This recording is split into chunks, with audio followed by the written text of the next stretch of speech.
محمد صلی اللہ علیہ وآلہ وسلم بن عبداللہ بن عبد المطلب بن ہاشم بن عبد مناف بن قصی بن قیلاب بن مرہ بن قاب بن لعی بن غالب بن فخر بن مالک بن نظر بن قینانہ بن خزیمہ بن مدرکہ بن الیاس بن مزر بن نزار بن معاد بن عدنان۔ کچھ جنریشنز کے بعد اسماعیل علیہ السلام و بن ابراہیم علیہ السلام بن آزر یا تارخ بن نحور بن سروغ بن رعو بن فالغ بن ہود علیہ السلام بن شالخ بن ارفخشد بن سام بن نوح علیہ السلام بن لامک بن متوشالح بن ادریس علیہ السلام بن یارد بن محللئیل بن کنان بن انوش بن شیس و بن آدم علیہ السلام۔ دوستو یاد رہے کہ یہ صرف نبی صلی اللہ علیہ وآلہ وسلم کا شجرہ نسب نہیں بلکہ یہ نبی علیہ السلام کے علاوہ قرآن پاک میں موجود تمام 25 انبیاء کرام کا بھی شجرہ نسب ہے۔ اس چارٹ میں ہم نے یہاں پر سب سے پہلے حضرت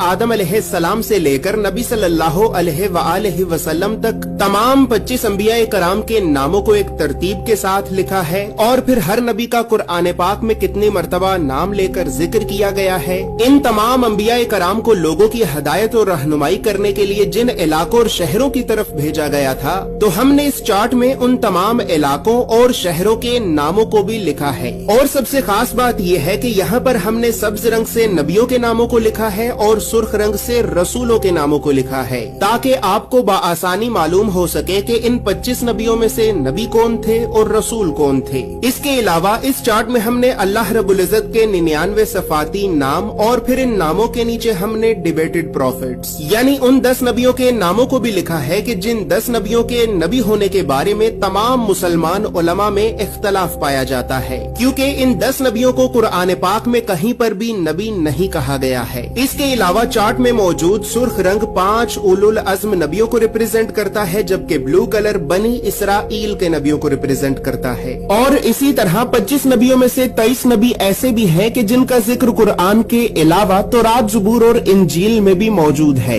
لہٰذا اسی وجہ سے ہم نے انبیاء کرام کے عبرانی اور یونانی یعنی ببلکل ناموں کو بھی اس چارٹ میں لکھا ہے۔ ان تمام معلومات کے علاوہ نبی صلی اللہ علیہ وآلہ وسلم کے ساتھ خلفائے راشدین، بنو عباس، بنو امیہ اور اہل بیت اطہار کا کیا رشتہ تھا، تو ان تمام خاندانی رشتوں کو بھی ہم نے اس چارٹ میں ایکسپلین کیا ہے۔ اس چارٹ میں موجود تمام معلومات اردو اور انگریزی دونوں زبانوں میں ہی موجود ہیں۔ اور دوستو چونکہ اس چارٹ کو بنانا ایک بہت بڑی ذمہ داری کا کام ہے، لہٰذا اسی وجہ سے ہم نے 1000 سال پہلے لکھی گئی کئی مستند اسلامی کتابوں کا مطالعہ کر کے 1 سال کی ریسرچ اور محنت کے بعد اس چارٹ کو بنایا ہے۔ اور اس چارٹ کو ہم نے اس وجہ سے بنایا ہے کیونکہ بدقسمتی سے ہمارے بچوں کو اسکول سے یونیورسٹی تک اللہ کے نبیوں کی سیرت اور سنت کے بارے میں بتانا تو دور، یہ تعلیمی ادارے ہمارے بچوں کو کبھی بھی اللہ کے نبیوں کے نام تک نہیں بتاتے، اور اسی وجہ سے آج ہم اللہ کے نبیوں سے اس قدر دور ہو چکے ہیں کہ اب نہ ہی تو ہمیں اللہ کے نبیوں کے نام آتے ہیں